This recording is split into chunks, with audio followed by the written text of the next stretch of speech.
irrisant peuple d'Afrique. Écoutez ce que Mamadi et l'OMS sont en train de faire en Guinée. Mais les gars, je veux que vous restez jusqu'à la fin. C'est très très important. Surtout vous les Guinéens. Écoutez ça et de partager. Ça peut sauver les vies en Guinée, ce qui se passe. Les gars, je ne commande pas cette vidéo. On écoute d'abord plan de l'Occident, travers en Afrique, côté des naissances. Et après, les gars, on écoute ce que l'OMS et Mamadi sont en train de faire à les femmes guinéennes. Famille, je vous demande juste de partager et de vous abonner et de liker pour que le message soit passé. Ça peut sauver les vies. C'est très très important. Je compte sur vous de le faire. On écoute les... Écoutez. Je suis extraordinairement préoccupé par l'explosion démographique de l'Afrique. Et avec toute la sympathie que je porte aux Africains. Écoutez. Je crains que ça se traduise par un débordement humain et qui vont, je serai brutal, tuer la civilisation européenne. Parce que avoir 2 ou 3% d'Africains en Europe, c'est parfait. En avoir 30%, c'est la mort sans phrase.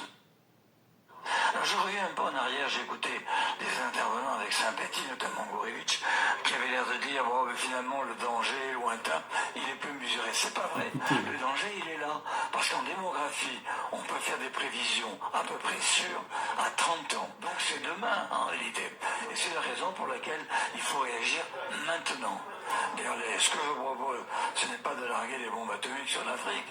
Ce que je propose, c'est un plan Marshall massif, un plan conditionnel, mais quand même qui soit contrôlé, comme d'ailleurs le fait le Fonds monétaire international. C'est la femme africaine qui détient la clé de l'avenir du continent. Est-ce que c'est pas donner une réponse occidentale à un problème africain et justement rentrer dans les mêmes erreurs qu'il y a pu avoir pour la colonisation? Vous avez tout à fait raison, c'est une réponse occidentale parce qu'il n'y en a pas d'autre. Il n'y en a pas d'autre. C'est un problème africain parce que c'est pas le nôtre, mais c'est l'inverse. Nos femmes n'ont pas assez d'enfants, et on leur reproche suffisamment, avec suffisamment de force, et donc par conséquent, puisque les Africains n'ont pas été capables d'inventer la réponse eux-mêmes, eh bien, il faut bien que quelqu'un le fasse, et c'est nous. Les gars, vous avez entendu, peuple africain, vous avez entendu le message. En français facile, ce qu'il lui a dit, qu'il faut qu'il trouve un plan comme Fonds monétaire international qui contrôle l'économie africaine, de venir vacciner les femmes africaines, de stériliser les femmes africaines pour ne pas avoir d'enfants. En français facile, les gars. Donc la famille, on écoute ce qui se passe en Guinée. C'est ça qui est plus important. Et ce n'est pas seulement en Guinée, c'est en général. Tous les pays qui sont en collaboration avec l'Occident, c'est la même chose qui se passe. Mais faire en cassette. Famille, je compte sur vous de partager et de rester jusqu'à la fin. On est ensemble. On écoute. Écoutez. Deuxième journée de la Société guinéenne de gynécologie obstétrique se sont tenues à Conakry sous le thème hémorragie du post-partum. La rencontre a mobilisé les experts de santé venus de 8 pays d'Afrique et de la Grande-Bretagne. Le slogan des experts est clair. Aucune femme ne doit perdre la vie en donnant la vie.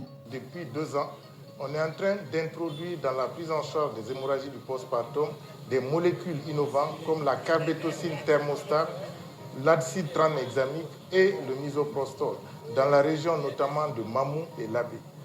Les résultats intermédiaires de cette recherche sont probants. Si on arrive à maîtriser l'hémorragie du postpartum, à éradiquer l'hémorragie du postpartum, nous aurons forcément des taux de mortalité maternelle qui vont chuter. Plusieurs sujets liés à la santé de la femme ont été également évoqués, notamment le cancer du col de l'utérus, l'hypertension artérielle, la planification familiale et l'infertilité des couples. L'Organisation mondiale de la santé recommande une approche qui soit une approche systémique, qui soit fondée sur l'intervention, sur les aspects pratiques de l'intervention pour changer la situation. Le ministre de la Santé s'est réjoui de la tenue de cette rencontre des experts de haut niveau, dont les résultats pourraient aider la Guinée à relever plusieurs défis en matière de santé de la femme. Les hémorragies du postpartum demeurent la première cause de mortalité maternelle en Guinée, alors qu'elles sont évitables dans la grande majorité des cas.